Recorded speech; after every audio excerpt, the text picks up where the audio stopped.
from the balcony of the penthouse. I stood frozen, my breath caught in my throat as I stared at the scene below. The world around me blurred, the city lights twinkling in the distance, but my focus remained on one thing: Simone, my wife of 5 years. She was in the hot tub, shirtless, her body pressed intimately against the lap of a man I didn't recognize. The way they moved left no room for doubt. Laughter and murmurs of pleasure floated through the crisp night air, twisting like a dagger in my chest. My hands trembled as I pulled out my phone and recorded a brief video. My first instinct was to storm down there, to demand answers, to unleash the fury boiling inside me. But what would that accomplish? Would it change anything? Instead, I sat back down, my heart pounding, my mind racing. It all made sense now, why Simone hadn't wanted me at this party. For the past year, she had worked as a secretary at SG Funds, a prestigious hedge fund company. She seemed happy in her role, happier than I'd ever seen her. Now, I understood why. Earlier that week, I had stumbled upon a text message about the company's Christmas party, a formal event, plus one invitation included. When I mentioned attending, she immediately tried to dissuade me. "You'll be bored out of your mind with all the finance talk," she had said, waving a dismissive hand. "Are you embarrassed to be seen with me?" I asked, searching her face for an answer I wasn't sure I wanted to hear. She laughed, brushing it off. "Of course not. It's just not your scene. Most of these monthly gatherings are employees only, and they go on all night, sometimes till morning."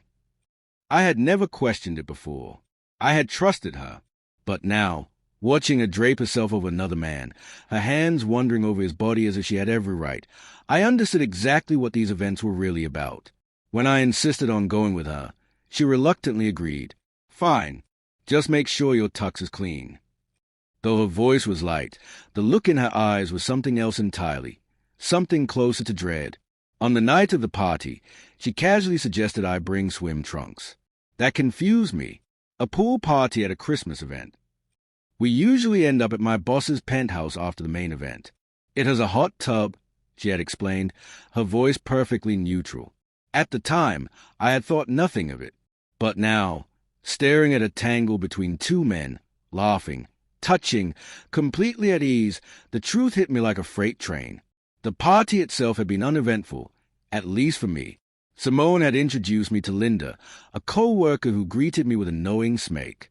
"So this is a husband," she mused, her lips curling in amusement. "Oh, this is going to be fun." I frowned at her words, but Simone just giggled and wandered off into the crowd, not even glancing back. I waited, and waited. An hour passed. Then 2. She never returned. By the time I decided to leave, she reappeared, this time with Linda and 3 men in tow. One of them had his arm casually draped around her waist.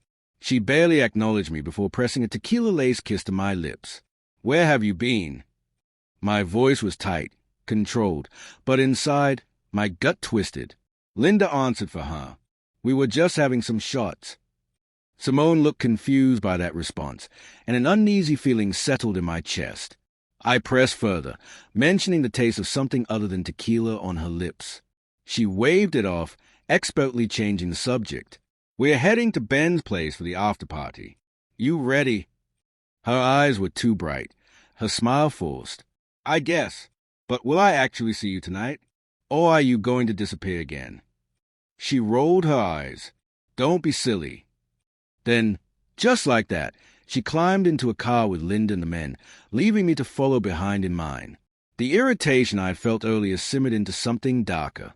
By the time I arrived at the penthouse, she was already in the hot tub, wearing a bikini I didn't even know she owned, pressed between 2 men who touched her as if she belonged to them. My stomach churned. I was about to step forward when Linda appeared beside me, her smile dripping with something I couldn't quite place. "So, what do you say? Maybe you and I could get together later tonight." I blinked at her, stunned. "What?" She tilted her head. "Oh, don't act so shocked. I thought you two had an open marriage. I mean, the way Simone was with Ben and Dale earlier." Her words were gasoline on an open flame. "What do you mean?" My voice was hollow, dangerously calm. Linda hesitated, then sighed. "She's been with them since she started at SG Funds." It's been going on for over a year. Something inside me cracked. Linda's expression softened, as if she pitied me. I'm so sorry. I thought you knew. I clenched my jaw, swallowing down the rage clawing at my chest. Taking a slow breath, I nodded and walked upstairs. That's when I saw them. Simone, still half naked, tangled between two men in the hot tub. She wasn't drunk. She wasn't being coerced. She was completely at ease, lost in pleasure. Pleasure I had never seen her experience with me. Something inside me shifted. I wasn't going to yell. I wasn't going to beg. I was done. Calmly, I walked downstairs. Simone spotted me. Hey, why aren't you in your bathing suit? Come join us, she called out, laughing. I grabbed her wrist and pulled her into a nearby room, shutting the door behind us. She blinked up at me, confused. Linda told me everything. My voice was ice. Her expression flickered, but she recovered quickly. It's not a big deal, she said with a shrug. We were just having fun. It doesn't mean anything. I shook my head. It means everything. Slipping my wedding ring off, I placed it in her palm, then took hers from her finger. Her eyes widened. Wait, what are you doing? I can't even look at you right now. You make me sick. I stepped back, my voice steady despite the storm raging inside me. Merry Christmas, Simone. Don't bother coming home. I'll be seeing a lawyer on Monday. Tears welled in her eyes as she reached for me. Please, I love you. I cut her off. I don't care. As I turned to leave, one of the men called after me, laughing. Leaving so soon? Come on, man, she's a good time. I didn't even look back. She's all yours. That night, I packed her belongings into trash bags, loaded them into her car, and parked it outside. By morning, she called, begging me to come get her. You're no longer my problem, I told her coldly. When she called again, I unplugged the phone. By afternoon, her car was gone. Good. Maybe she finally got the message.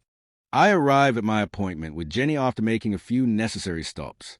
First, I went to the bank, where I removed Simone from our joint account, paid off and canceled our shared credit card, and withdrew half of our assets to open a new account solely in my name.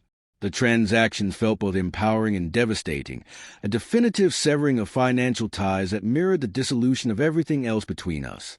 Jenny laid out my legal options with a meticulousness that I appreciated. One suggestion in particular caught my attention, suing her employer for alienation of affection. While not a guaranteed victory, the evidence I had collected significantly bolstered my case. I leaned forward, considering it carefully. A public spectacle, a taste of the humiliation she had subjected me to, it felt justified. Without hesitation, I told Jenny I wanted the divorce papers served at Simone's office. Let her feel the sting of betrayal in front of her colleagues, just as I had been blindsided. After signing the necessary paperwork and paying Jenny's retainer, I left her office with a grim sense of finality. On the drive home, my phone rang. Linda again. Her voice carried a forced warmth, but I had no patience for pleasantries. She urged me to meet Simone that afternoon, an invitation I flatly refused. Jenny had advised me to keep my distance, and I intended to follow that advice to the letter. Linda persisted, offering Simone contact information, but I cut her off, giving her Jenny's number instead. Any communication goes through my lawyer now, I stated coldly. A tense silence followed before she exhaled, frustrated. You won't even hear her out. There's nothing left to hear, I replied before ending the call. Needing a distraction, I stopped at a convenience store on the way home, picking up a 12-pack of beer and a couple of packs of cigarettes. I had quit smoking when we got married, a promise I made for the sake of our future together. Now, that future was gone, and I needed something, anything, to keep me from doing something I might regret. Later that evening, as I settled onto my balcony with a cigarette between my fingers, the house phone rang. I let it ring twice before picking up, already dreading who might be on the other end. Ben. His voice was different this time, controlled, almost professional. But I wasn't fooled. Listen, he began, we honestly thought you were okay with everything. Simone told us you guys had an open marriage. I felt my grip tighten on the phone. Did you even think to ask me? He hesitated. She made it sound like. I cut him off. And those videos you sent, was that her idea, too? There was another pause before he admitted, Yeah. I laughed, but there was no humor in it. You think I should be thanking you. Look, I'm sorry, he said quickly. If there's anything I can do. You can testify against her in court, I interrupted. And then you can get ready for a lawsuit. Your company has been violating its own morals clause while actively destroying marriages. His breath caught. Wait, you're serious. Damn right I am. You can't be. Your firm is about to find out exactly how serious I am. Ben panicked. We can work this out. A lawsuit could ruin us. Not my problem. I ended the call before he could say another word, taking a long drag of my cigarette. For the first time in days, I felt a strange sense of satisfaction. The next few days passed in relative peace, but by Wednesday, the storm I had set in motion finally arrived. That afternoon, Simone was served at her office. I imagined the scene unfolding, the whispered gossip, the curious stays, the moment she realized her carefully curated life was unraveling. Linda called me almost immediately, her voice thick with fury. I can't believe you did this. You didn't even give Simone a chance to explain. She's humiliated, she added, as if that would make me feel guilty. Good, I said flatly. Now don't call me again. I slammed the phone down, cutting off whatever else she had to say. Minutes later, another call. Ben's office number. I sighed, already annoyed. What do you want? You son of a... His words dripped with venom. You ruined my life. I swear I'll ruin yours too. I smirked, unimpressed, looking forward to it. Then I called Jenny.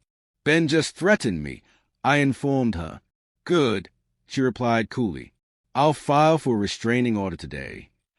By Saturday night, my instincts told me trouble wasn't over. I was on my balcony, nursing a beer and another cigarette when a sudden, insistent pounding rattled my front door.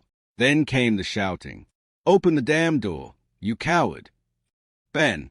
I stood, watching through the peephole. He wasn't alone.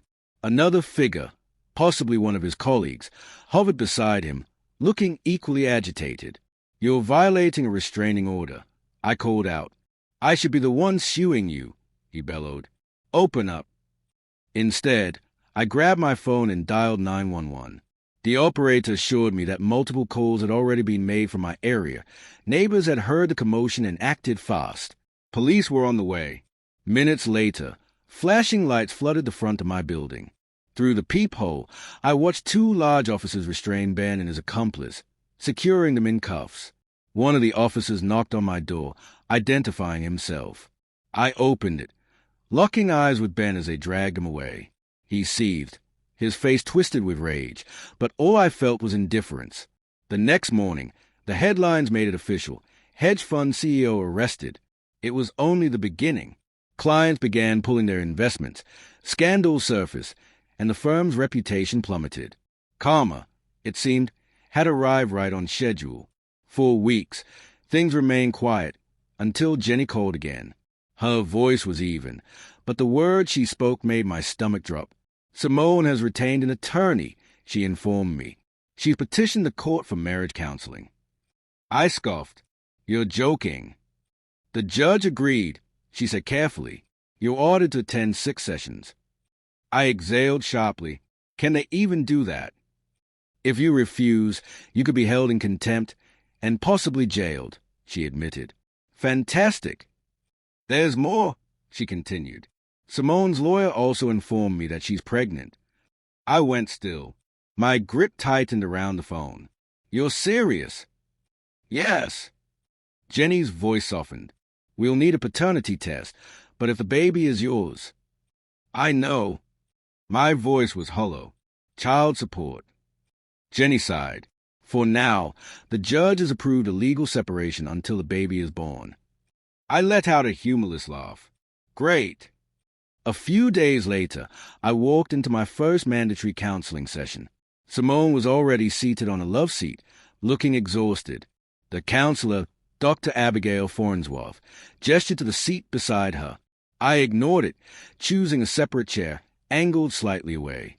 "You're here reluctantly," Dr. Farnsworth observed. I nodded. I didn't have a choice. The session was filled with truth Simone didn't want to hear, but I made sure she did. I played the damning videos. I demanded answers. She admitted everything. The months of lies, the thrill she got from it all, the number of men. Dozens. She couldn't even be sure who the father was. I left the session without a backward glance, ignoring Simone's tearful calls after me. That night, Linda called again, her voice frantic. "Simone's in the hospital. It's your fault." I remained unmoved. I just told the truth. Linda's silence stretched before she whispered,